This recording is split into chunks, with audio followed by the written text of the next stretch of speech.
our lives, Father. Oh, we sing your praise every day of our lives.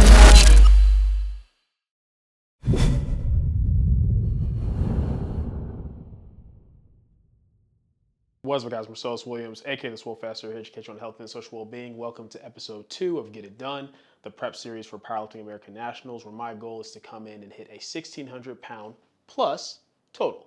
The only reason that plus is there because the closer you get to 1,600 pounds is 727.5 kg, 1,603. So the goal is not 1,600, but 1,600 pound plus total on the platform.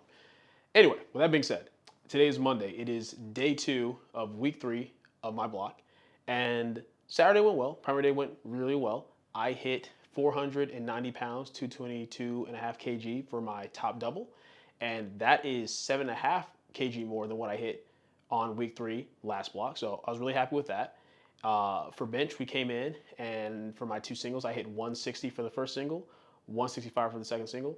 And then deadlifts, we came in and we hit 260 kg, 573, which is the most we've taken on a week 3 for this macro so far for this training cycle. So everything moved well. Nothing felt particularly amazing. Usually my week 3s tend to feel a little bit better than what it did, but I know what the circumstances were. I woke up a lot earlier than what I tend to do on Saturdays because it was my baby girl Laura's first soccer game, so that was a good time. So, waking up early, being out in the sun for a couple hours before going to training, it's just a little bit different than what I tend to do on Saturdays where I'm sleeping in a little bit, a little bit more well-rested, things of that nature. And just the fact that, the previous week was a little bit thrown off with, being at Johnny Candido's wedding, a.k.a. Candido Training HQ. Shout out to the boy. But yeah, with, being out of town for his wedding and my last primary day being, on Friday, it just had things a little bit different throughout the rest of the week. The rest of the week 2 went generally well and still felt pretty good. But I understand how those factors can play a role with how I felt in the week 3. With that being said, still in a good headspace, still staying the course, gave all the feedback to Brad. There might be a couple things he may want to tweak just to give me a little bit more pop off the chest and bench in general, because we've still been trying to work with that. We think we've got the intensity set up well, but we're still kind of playing around with maybe increasing volume a little bit, because I'm simply an individual where I tend to adapt to things very quickly. Like, I have lots of clients where we can run the same type of structure and format for years and make the smallest adjustments when we need to. Whereas with me, it seems like when things kind of slow down or stall, I need bigger adjustments, which is a big reason why I know that after this meet, going into the phase of just focusing on hypertrophy for the rest of this year is going to be huge, because it's just going to make the baseline high enough to where I hopefully won't have to make as much changes block to block or cycle to cycle, because I'll just be able to take that muscle mass and just apply it to some consistent structure and blow some bigger numbers in 2026 if I choose to do so. But with that being said, we're just staying the course. Everything's feeling pretty good overall. And the week 4 should be great because it's going to be in Austin, Texas for Game Day Barbell's grand opening or re-grand opening of their new location. Petrie and I are both going to be meeting up down there along with everyone's going to be there. It's going to be fun. The energy's going to be good. So I know the week 4 should go well.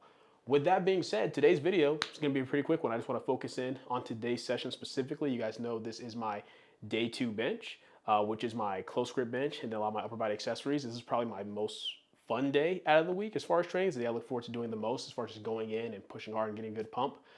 With that being said, I want to make something clear. And I was talking about this on my Instagram a week ago or so. And I've brought this up on the channel before, but I want to make it super clear right here, right? And that's understanding, guys, that if you are running like higher frequency bench, like 4, 5, 6 times a week, understand the order of the days does not have to dictate what you do with those days, right?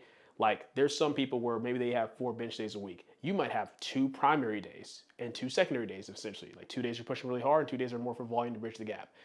You might be somebody where, like, the way my bench setup was before with the 5 days, where it's like, okay, I have my primary day 1, my secondary intensity day 2, my volume focus day 3, then my bridge the gap day 4, my priming day 5, right? Whereas now it looks very different. It's like my primary day where I'm hitting my heaviest workload and my highest exertion lifts is on Saturday. This day 2, is just like a nice easy volume day, ascending sets of close grip bench, which you guys are going to see today. My day 3 tomorrow really is more of a just bridge the gap kind of day. It's just a 2 count 3x4 with assigned load.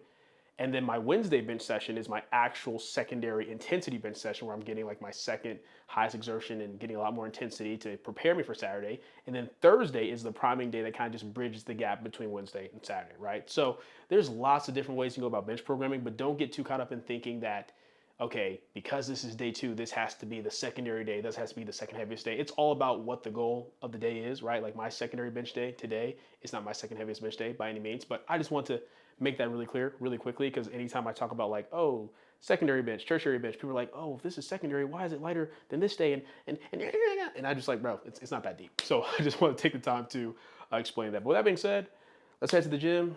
Let's get in this work.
All right, guys, so I am incredibly happy with those sets. First of all, for this day, as far as this structure, my best set is 120, or maybe it was 122 and a half. It was either 120 or 122 and a half, but only for a set of 7. It was going into my last meet where we tapered the 8s off to 7s, and I got it for a top set of 7.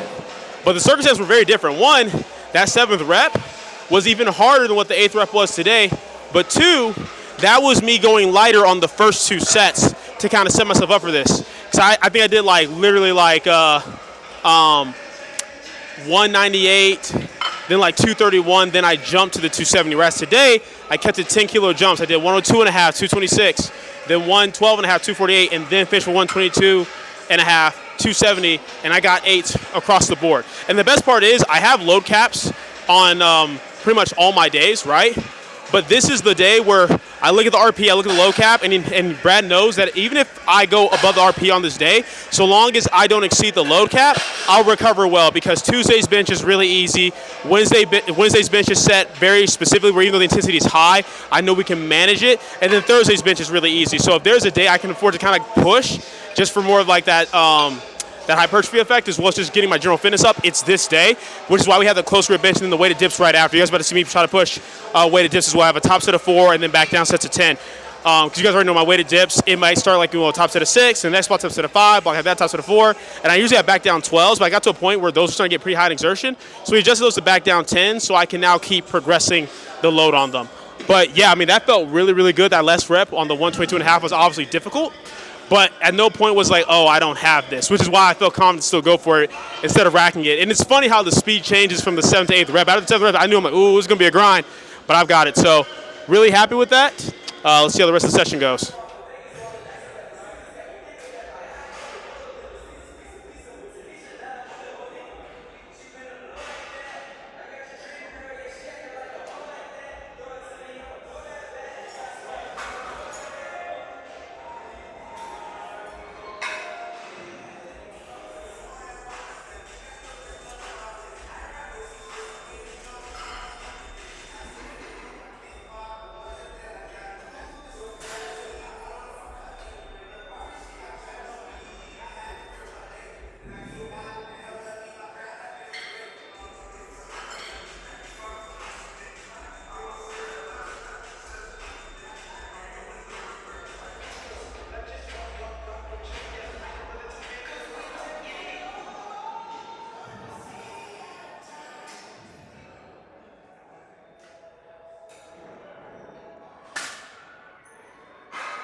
All right, guys, today was fantastic, man. So first of all, PR set of 4 on the pause weighted dips with 205 pounds. My best set pause previously was 200 for either set of 5 or 4, but either way, 205 for a pause set of 4 is an all-time PR. Still quite a bit away from like my best sets of non-pause. Like, you know, my best set of non-pause is like 215 for 5, 225 for 3. But the fact that I feel good enough to come in and pause rep 200 plus is just really, really good, especially on a week 3, because you guys know I typically will like push my weighted dips super hard on the week 4, right? And not from the standpoint of needing it for stimulus. Like, week 3 is when I'm tending to push everything the hardest on these secondary days, you know, secondary variations, accessories, all that to build my fitness up into the week 4. And then I tend to pull back after the week 4 primary to kind of back end deload. The only thing I really push accessory-wise in the week 4 is the weighted dip, but I just felt good enough to hit that today. So maybe I push even harder next week, but if not, I'm very satisfied with that PR. And then, you know, 2 sets of 10 with 110 pounds, that's feeling really good. That's the weight I've been doing for my back down sets for this entire block. You guys already know I push the top set week to week, but the back downs block to block as far as the weighted dips, just to keep the fatigue managed, get what I need out of the dip, but not burn myself out essentially. And that felt great. All the other accessory work, man, just felt really, really good. And I am so tempted, I'm not gonna do it, I'm so tempted to like just measure a few things and see where I'm at, especially like, I think the last time I showed you guys like any type of specific measures, my bicep measurement in 2023. And it was like, I was like 171, 172 pounds, it was like 17 inches. I feel pretty confident the bicep gotta be at least 17 and a half right now, but I'm just gonna hold off on that. I'm gonna focus on getting through this meet. And then once the meet is done and we start to kind of show you guys what we do as far as pushing my hypertrophy work, I'll just do a full, you know, full body physique update, show you what all my measurements are, pause, and then we can just kind of build from there. Plus, I want to give myself time to get my body weight back to where it's at its highest point, because like right now I'm only still like 175, 176, but my highest point before I got sick with the flu, I was like 178 on the low days, 180 on the high days. So I want to get back to that anyway. But yeah, accessories felt really, really good. Obviously, you guys already know I only push things so hard because I have to regulate things, right? I can't go like to outright failure in all these movements and make myself toast, but I'm so ready for it, man. I'm so excited. But with that being said, today was still a great day. I felt really good. I feel really strong. I feel really like just full in general. So that's a really good sign for going into this upcoming week 4. But yeah, that's it for this video. Hope you guys enjoyed it. If you did, go leave a comment down below. Let me know what you did. If not, leave a comment down below. Let me know what can get better. Like the video, share, subscribe. Keep it simple, specific, scientific. I'll talk to you guys later.